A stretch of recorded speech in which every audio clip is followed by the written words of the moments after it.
Hello everyone, my self Sandeep Rajbhar. आज के इस वीडियो में हम लोग बात करने वाले हैं जो हमारा कंपनी लॉ की जो कमेटी है बेसिकली उसको एक्सटेंड कर दिया गया है, टाइम पीरियड को उसको और एक्सटेंड कर दिया गया है। अगर आपको याद नहीं है या फिर अगर शायद पता ना हो may be, so I can show you this extension for a period of company law committee. अब ये कमेटी होता क्या है, क्यों है, पहले ये बात देखो। कोई भी एक्ट आता है ना, तो उस एक्ट के आने से पहले कुछ कमिटीज बनाई जाती है कि भाई पहले चेक करो उस एक्ट का मार्केट के ऊपर क्या इफेक्ट आएगा, जो लोग उसके एग्जैक्ट स्टेक होल्डर्स हैं उनके ऊपर क्या इम्पैक्ट आएगा। ठीक है, तो उस चीज को एनालाइज करने के लिए, चेक करने के लिए बहुत सारी कमेटी थी। उदय कोटक कमेटी थी, नारायण मूर्ति कमेटी, बहुत सारी कमेटियां वहां पे थी। उन सभी चीजों के बाद जब कंपनी लॉ की कमेटी बनी कि भाई अब आप लोग कमेटी हो और आप लोग के अंडर मतलब सारी चीजों को दिया जाता है, ये लोग सब कुछ ड्राफ्ट सब कुछ चेक करता है कि भाई मार्केट में क्या है, क्या इसका इम्पैक्ट आ रहा है, कौन सा प्रोविजन सही है नहीं है। तो बहुत सारे चेंजेस ये लोग सजेस्ट करते हैं, जिसमें से one of the biggest stakeholder कौन है, the institute of company secretary. ठीक है, and the chartered accountant as well. So ये लोग क्या है, एक बड़े स्टेक होल्डर्स है। तो इनके पॉइंट ऑफ व्यू को भी बहुत ज्यादा मिनिस्ट्री कंसिडर करता है। अभी क्या है, constitution of company law committee जो बनी थी, इस कमेटी का टाइम पीरियड जो था ना, ये खत्म हो गया, इस साल तक खत्म हो जाता था। लेकिन इसको एक्सटेंड कर दिया गया अगले साल 16/9/2024 तक के लिए। इसका मतलब क्या है, इसका मतलब है कि कंपनीज एक्ट 2013 में अभी और अमेंडमेंट्स के आसार है, और भी ज्यादा अमेंडमेंट्स आ सकते हैं। एज मेरे लास्ट दो वीडियो में जो मैंने अमेंडमेंट के ऊपर बनाए थे कि भाई इंस्टीट्यूट का क्या डिमांड्स है, क्या क्या रिक्वेस्ट है कि क्या क्या चीजों को अमेंड किया जाए। एक था चार्ज के ऊपर, एंड एक और था स्मॉल कंपनीज का कुछ था, वो पेनल्टी वगैरह रिड्यूस करने का। तो दो ऐसा चीज था जो इंस्टीट्यूट के तरफ से था। उसका पूरा डिटेल वीडियो आई बटन में आपको मिल जाएगा, वहां आप देख सकते हो। ठीक है। सो अभी क्या है, इस कमिटी के टाइम पीरियड को एक्सटेंड कर दिया गया, मींस कमिटी और भी कंपनीज एक्ट के जो जो सुझाव हैं या फिर जो जो नई चीजें हैं, उन सभी चीजों को ध्यान में रखेगी और नए नए अमेंडमेंट्स लेकर आएगी कमिंग टाइम्स में। अभी क्या अमेंडमेंट्स है, एक एक जो बिगेस्ट अमेंडमेंट जहां तक खुल के आ रहा है बात सामने, कि जो ये कंपनी लॉ कमिटी है, इनके तरफ से एक एक पॉइंट, बहुत बड़ा पॉइंट जो सामने आ रहा है, वो है कि भाई लिस्टेड कंपनीज जो है ना, इसको रेगुलेट करता है हमारा सेबी।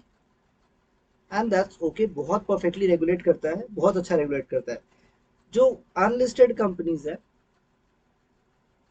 इनको रेगुलेट करता है अपना ROC, basically registrar of company, सारे आरओसी कंप्लायंसेस है। ठीक है। अच्छा, लिस्टेड के ऊपर आरओसी के भी कंप्लायंस एप्लीकेबल होते हैं, मतलब कंपनी सेट के जितने आरओसी कंप्लायंसेस है ना, वो सब बेसिकली कौन देख रहा है, एग्जीक्यूटिंग बॉडी, दैट इज अपना आरओसी देखता है। ठीक है। और सीबी क्या करता है, सीबी के भी रेगुलेशंस है जो लिस्टेड एंटिटीज को कंप्लाई करने पड़ते हैं। Now the point is, unlisted company क्या होती है ना। अब अनलिस्टेड कंपनी की दो कैटेगरी हो गई, एक हो जाती है अपनी प्राइवेट, एक हो जाती है अपनी पब्लिक, है ना। अब भाई प्राइवेट एंड पब्लिक दोनों अनलिस्टेड ही तो होती है ऑब्वियसली। अनलिस्टेड कंपनी बोला मैंने, ऐसे नहीं बोला अनलिस्टेड पब्लिक कंपनी। अनलिस्टेड मतलब प्राइवेट भी होगी, पब्लिक भी होगी। अब प्राइवेट के अंदर ओपीसी भी आती है। ठीक है। पॉइंट है कि सर अनलिस्टेड जो पब्लिक कंपनी है ना, वो कुछ कुछ, उसको अगर मैं टर्नओवर के बेसिस पे डिवाइड करूँ तो दो टाइप की होती है। एक होती है बड़ी बिग कंपनीज, ठीक है, एक होती है स्मॉल छोटी छोटी कंपनी। स्मॉल कंपनी मतलब अप टू वही 100 करोड़ तक का टर्नओवर है मान लो, छोटी कंपनी हो गई। अरे, जहाँ 1000 करोड़ का टर्नओवर है उसके नजर में तो 100 करोड़ छोटी है ना। अब तुम खुद सोचो, बड़ी बड़ी कंपनियां जो है ना, उनके ऊपर भी वही एक्ट एप्लीकेबल हो रहा है, वही कंप्लायंसेस एप्लीकेबल हो रहा है जो कि एक प्राइवेट कंपनी जिसका टर्नओवर अप टू 10 करोड़ है या फिर अप टू 1 करोड़ है या फिर नील टर्नओवर है, लगभग सेम कंप्लायंसेस आते हैं।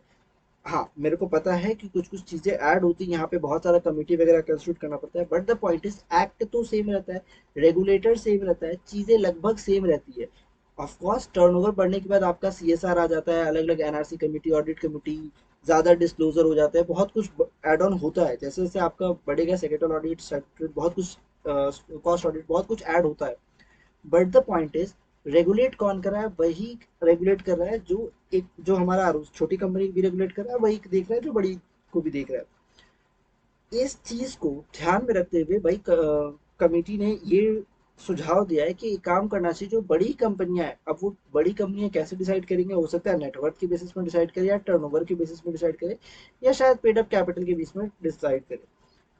इसके बेसिस पे जो भी डिसीजन होगा उसको रेगुलेट करने के लिए कुछ स्पेसिफिक रेगुलेशंस जरूर आएंगे बड़ी कंपनियों के लिए। अब जैसे मैंने एग्जांपल दूं तो कोलकाता में एक अनमोल इंडस्ट्रीज बोलकर कंपनी, काफी बड़ी कंपनी है एंड बिस्किट इंडस्ट्री में बहुत अच्छे लेवल पे है। ठीक है, इंडिया में सेकंड या थर्ड रैंक पर आती है।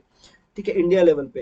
तो पॉइंट इज कि भाई इतनी बड़ी कंपनी है and this is an unlisted company, अगर ये कंपनी कल को बंद हो जाती है तो क्या होगा, कितना मतलब कितना डिजास्टर वाला इफेक्ट आएगा, कितने हजार एम्प्लॉयज हैं उसके, कितनी सारी फैक्ट्रीज है उसकी, कितना बड़ा प्रॉब्लम आ जाएगा just because of corporate governance strong नहीं था, नॉन कंप्लायंस ठीक नहीं था, कंपनी का बेड़ा गर्क हो गया, है ना।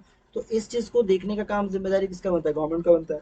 तो गवर्नमेंट क्या करना चाहती है, गवर्नमेंट को ये सुझाव दिया जा रहा है भाई, कंपनी लॉ जो कमिटी है उनके एंड से, कि भाई इनको रेगुलेट करने के लिए कुछ तो चाहिए हमको, ठीक है। अब वो क्या कुछ है, अब वो हो सकता है कि वो आरओसी के अंदर कुछ और कुछ किया जाए, एक्ट के अंदर कुछ नया चेंजेस लेके आ जाए, कुछ नए रेगुलेशंस लाए जाए, हो सकता है रेगुलेटरी बॉडी बैठा जाए, हो सकता है कुछ सेबी के अंदर कुछ डाला जाए, सेबी के अंदर मेरे को नहीं लगता चांसेस है, बट जो भी एड ऑन होगा कंपनीज एक्ट के अंदर ही एड ऑन होगा, एंड मोर डिस्क्लोजर के ऊपर वेरी हाई चांसेस कि डिस्क्लोजर को इनहेंस किया जाएगा, ट्रांसपेरेंसी को और ज्यादा इनहेंस किया जाएगा, कि भाई अब आपको और ज्यादा, जैसे बेस्ट एग्जांपल दूं तो अभी कंपनीज एक्ट 2013 के हिसाब से एक अनलिस्टेड पब्लिक कंपनी को साल में एक बार ही रिटर्न फाइल करना पड़ता है अपना एओसी 4 एफजीटी 7, दैट्स इट। जबकि एक लिस्टेड कंपनी को ना हर क्वार्टर में उनको फाइल करना पड़ता है ना। पॉइंट इज कि अनलिस्टेड कंपनी को भी ये प्रोविजन आएगा कि भाई अब आपको भी हर क्वार्टर में अपना फाइनेंशियल फाइल करना पड़ेगा, जबकि एक छोटी कंपनी को देख लो तुम, क्या होगा, छोटी कंपनी को साल में एक बार फाइल करना पड़ता है, बड़ी कंपनी है सर, 1000 करोड़ 2000 करोड़ टर्नओवर है, एक बार ही फाइल करता है फाइनेंशियल्स। तो पॉइंट इज दोनों का स्टैंडर्ड जो एनुअल कंप्लायंस है वो तो सेम ही रहेगा ना।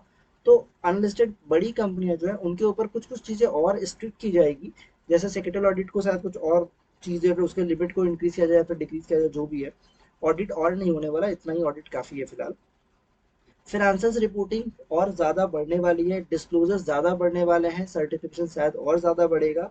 सो ये सभी चीजें हैं जो चीज एड ऑन हो सकती है, which is the best thing, क्योंकि भाई अगर आप कॉर्पोरेट गवर्नेंस की बात करो तो कॉर्पोरेट गवर्नेंस में आपका कंपनीज एक्ट स्ट्रांग तो होना चाहिए, इसके साथ साथ बड़ी कंपनियों को भी रेगुलेट करने के लिए होना चाहिए, छोटी कंपनी को रिलैक्स कर देना चाहिए, बड़ी कंपनियों को और स्ट्रिक्ट होना चाहिए। स्ट्रिक्ट होने से बेनिफिट ये होगा कि भाई छोटी कंपनियों को मौका मिलेगा, वो ग्रो कर पाएंगी, और जैसे ही बड़ी हो जाएंगी फिर उनके ऊपर रिस्ट्रिक्शन आना स्टार्ट हो जाएगा कि अब तुम बड़ी मत हो, बाकी को बड़ी होने दो। तो ये एक अच्छा चीज है जो गवर्नमेंट की तरफ से अगर आता है तो बेस्ट रहता है। मेरी तरफ से तो ये मेरा व्यू है, अब आपका जो ओपिनियन है आप मेरे को कमेंट करके बता सकते हो। अपार्ट फ्रॉम दैट आप चाहो तो आपको हमारा फेसबुक इंस्टा लिंक्डइन हर जगह पे आप चैनल डिटेल्स आपको यहाँ मिल जाएगा, वीडियो के डिस्क्रिप्शन में आप वहाँ से शेयर कर सकते हो। अपार्ट फ्रॉम दैट अगर आपका कोई भी क्वेश्चन है हमसे इस चीज़ से रिलेटेड, तो आप हमारी वेबसाइट के ऊपर जाके www.thelegaltime.com साइट के ऊपर जाके वहाँ पे आप कोई भी क्वेश्चन है, वहाँ पे एक स्पेसिफिक बॉक्स बनाया हुआ है, डिटेल्स डालिए, क्वेश्चन डालिए, आप सेंड कर सकते हो, डेफिनेटली हम उस क्वेश्चन को कंसिडर करेंगे। ठीक है, थैंक यू, मिलते हैं नेक्स्ट वीडियो में, जय हिंद।